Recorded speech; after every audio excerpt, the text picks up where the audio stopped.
Good morning everybody and welcome to this very final vlog of this Rome series.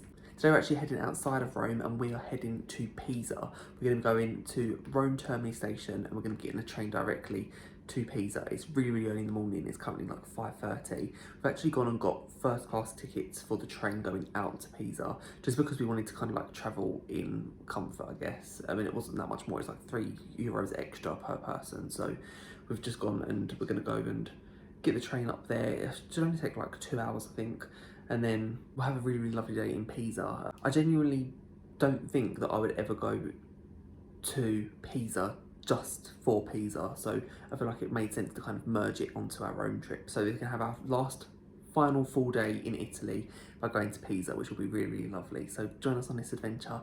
I can't wait to go. Let's go.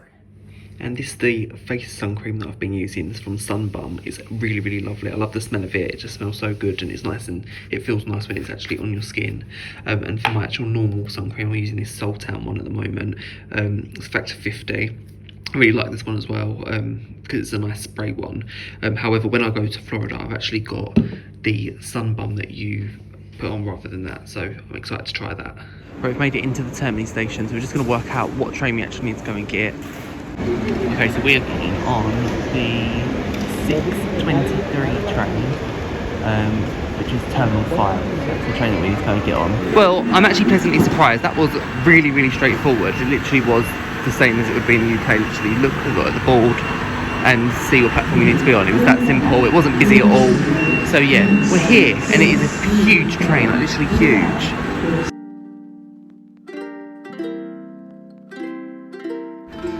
This is what the train looks like. This is first class.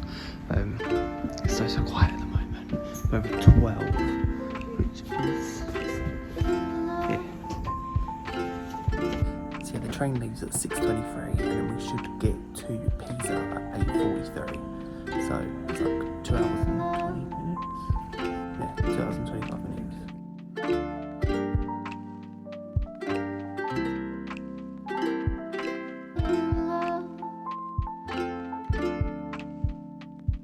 Come round because we're first class. We get a like little snack included, so we've got some juice. Could have had like coffee or beer or wine or anything like that as well. And then we have this little pack here which has got a bottle of water in it, a little carton of orange juice, and I'm not too sure what this is yet. And yeah, we've got a little croissant as well. And they have a little sanitising towel. So yeah, it's quite good actually. So we've gone and we've made it to Pisa. The train was really easy. I actually really enjoyed the train. The service was really good, especially like first class, and it was only like I said, like €3 each extra. So it was really worth it, and it was just a nice quick service. But yeah, now we're actually here. We're going to make our way over to Leaning Tower of Pisa, which is about a 20-minute walk away. I think it's like a mile. So we're going to go over there. So I need to follow Google Maps and find where that is. But yeah, overall impressed so far. And this here is the monument for Victor Emmanuel II in Pisa.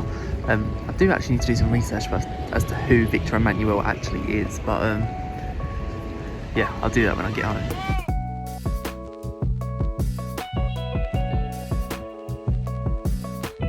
And we've made it, the main attraction itself, in all her beauty.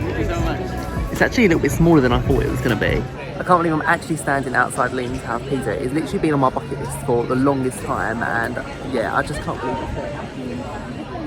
It's amazing. We're going to climb up it. We've got about an hour before our climb up to the Leaning Tower of Pisa. I don't think there's anything inside the Leaning Tower of Pisa. I think it's just literally the spiral staircase all the way up to the very top up there. So I can't wait. And with our ticket, we actually booked our excursion through TUI. So you get the Leaning Tower of Pisa, and then we also get these buildings here, but I'll get to show you them ones as well. I'm trying to work out how to do the like pushing the tower over picture, because every time we're doing it, it seems like our hands are too low. So we're kind of struggling. We're looking for photos for inspiration, but I just don't know how it's working. I'm not gonna lie. Getting a picture of that was very stressful because you don't want to be too close to it. You need to be quite far away still, and yeah, it was just a frustrating experience to be honest. But I'll show you where we ended up getting our pictures. So the tower is here, and we ended up just going on this part here. So there's a path of these like chains. We ended up just going right near the back where the shadow is and getting our picture like that. But yeah, it was very stressful. I think you need to just like play with the camera angles and that kind of stuff to try and get it's like an optical illusion. But yeah, we got there in the end. Right, so we just gone and spent like an hour just going around and trying to get lots of different pictures in all different places. But it's so funny because when you look at pictures, like everybody's doing the exact same pose. It's like you're doing like a dance routine and everybody's doing the same thing. It's really funny. But yeah, we're gonna go up the Leaning Tower of Pisa now. So we booked this through TUI. It was quite a good price actually. So we're just gonna join the queue. I don't know if it's got to skip the line or whether we just got to join the queue, but there's quite a lot of people waiting to go up.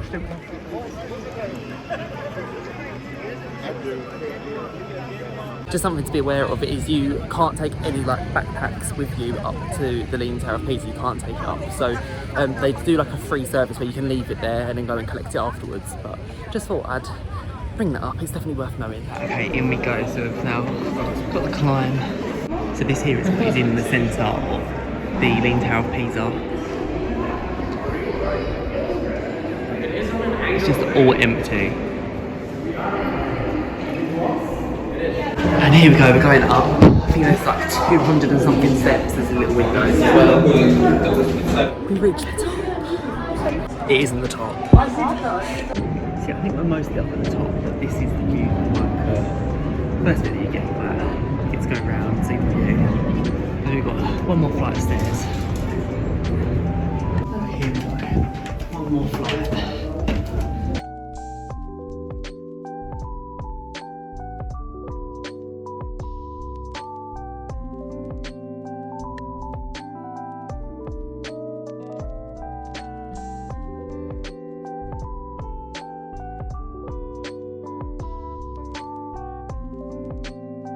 What makes this so much more difficult is it's like two ways, so people going down at the same time as people going up, and it's quite narrow.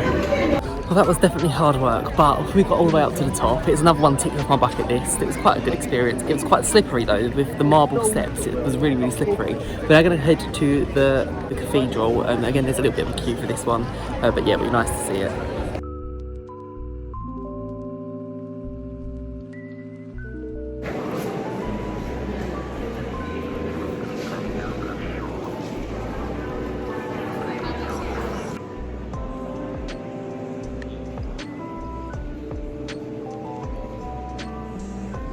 When you go into these like churches, never forget to look up at the ceiling, like they are always so beautiful.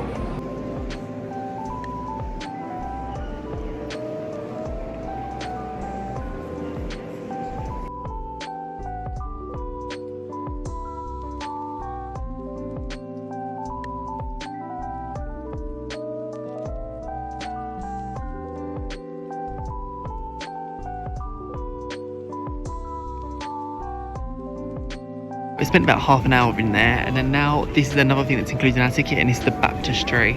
So we're going to spend some time in here, and then once we've kind of done that, we've got a few pictures. We're going to then go and head to get some lunch probably. Our train home is about 5:30 this evening, so we kind of got to rush things unfortunately, but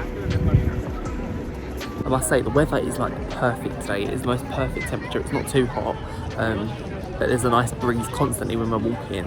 It's really lovely. I think because Pisa is quite close to the coast, that might be why it's a bit more breezy. It's obviously having a lot of work done to it, as you can see up at the top. Yeah, this is what it looks like in here. And then this here is the top level, which is like another 60 steps.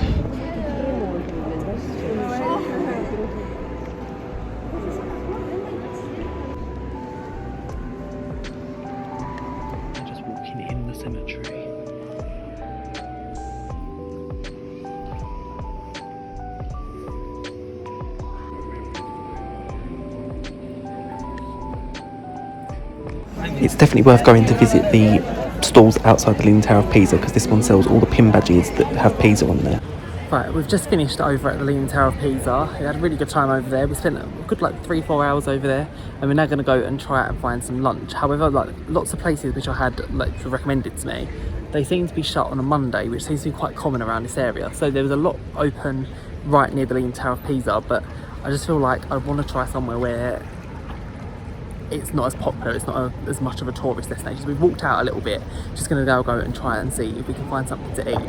Apparently the pizza in Pisa is really, really good, but I don't know if I fancy pizza after yesterday, so We'll see, but I'll let you know where we end up going. I'm going to head back to the station because we're going to see if they can get us onto an earlier train. Literally everywhere we're going is shut, like the high street is pretty much shut and all the restaurants are pretty much shut, so I don't know, I'm quite disappointed with what Pisa has to offer really, because there's just not much going on right now, so it's a little bit annoying, but we'll see if they let us onto the train slightly earlier, and it'll probably take like the same amount of time, 2.5 hours, 3 hours to get back to Rome, and then we'll get lunch, dinner there.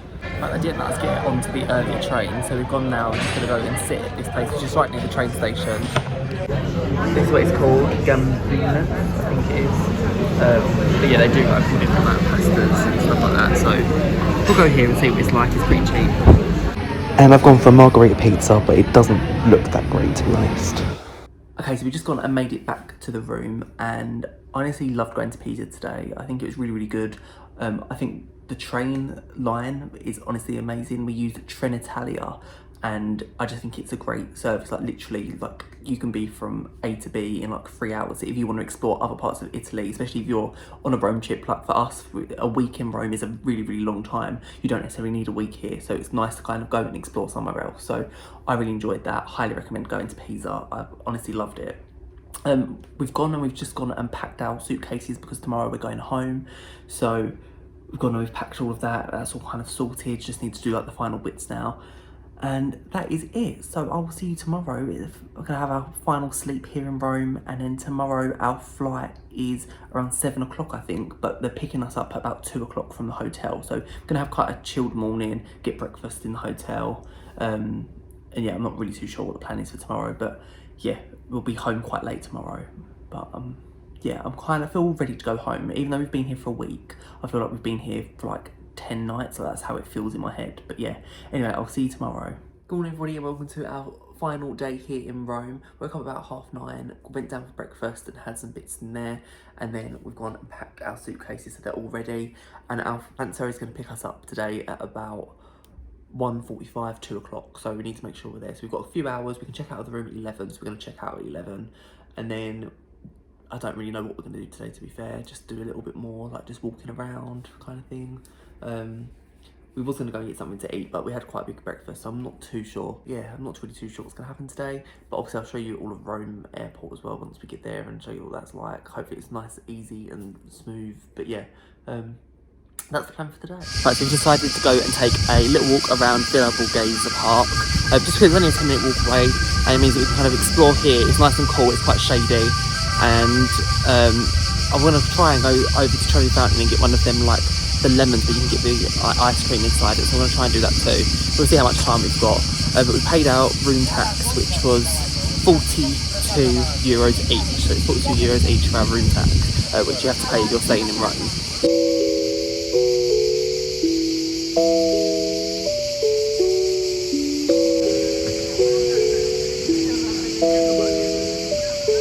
So this is where you go and get the ice cream in the lemon. So it's €6 for the ice cream inside the lemon, but they do all different flavours. I'm thinking of getting the cheesecake lemon. That one sounds really, really good. But they have all different flavours. Okay, so I got mine with, there's like a lemon ice cream, and there's also a lemon cheesecake, which looks absolutely beautiful. I love the look of it. Just having our final walk past the very crowded Trevi Fountain. Probably the busiest I've actually seen it in this whole time. Hi Trevi. And our Rome trip is over. Bye hotel. Right, so we went and we dropped off our suitcases and went through security all in like 10 minutes, less than 10 minutes to be honest. It was really, really quiet over here. So now in duty free, go and have a little look around. It's my favourite part of the airport, I love it. Bottle of limoncello for €10, which I think is actually really, really good. That's 13% off.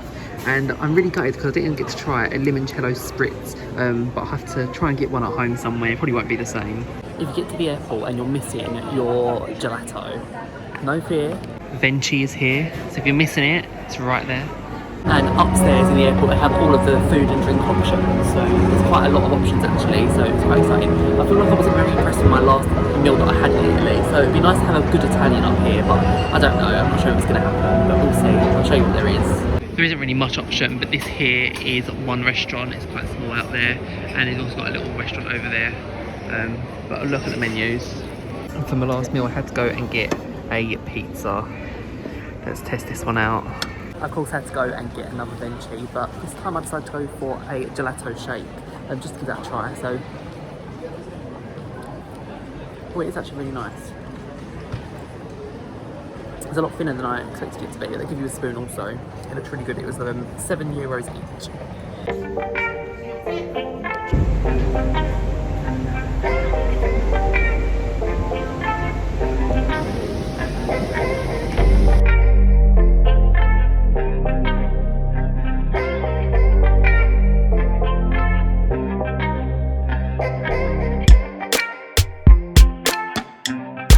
So it's been about 4 days since I got home, and the flight home was really, really great. It was like really great service, really, really happy with British Airways. But yeah, I just want to kind of round up my Rome vlogs, and I just wanted to say a big thank you for watching. I honestly loved going to Rome. It was on my bucket list for so many years, and now I can actually go and say that I've ticked so many things off. So thank you so much for joining me on that adventure. I honestly loved it, and I hope that you've got lots of tips, tricks and advice for visiting Rome just from them vlogs. Thank you so much for watching. If you enjoy these vlogs and you found them useful, then be sure to hit that subscribe button. It would mean the absolute world to me. And very, very soon, as in like the next vlog that you see, I will be going to Walt Disney World. I'm at Walt Disney World for 2 weeks, and I'll be vlogging the whole thing. So if you want to join me on my Walt Disney World trip, then that will be absolutely great. But make sure you're hitting that subscribe button so you don't miss out. Thank you so much for watching, and I will see you real soon in the next vlog. Bye, guys.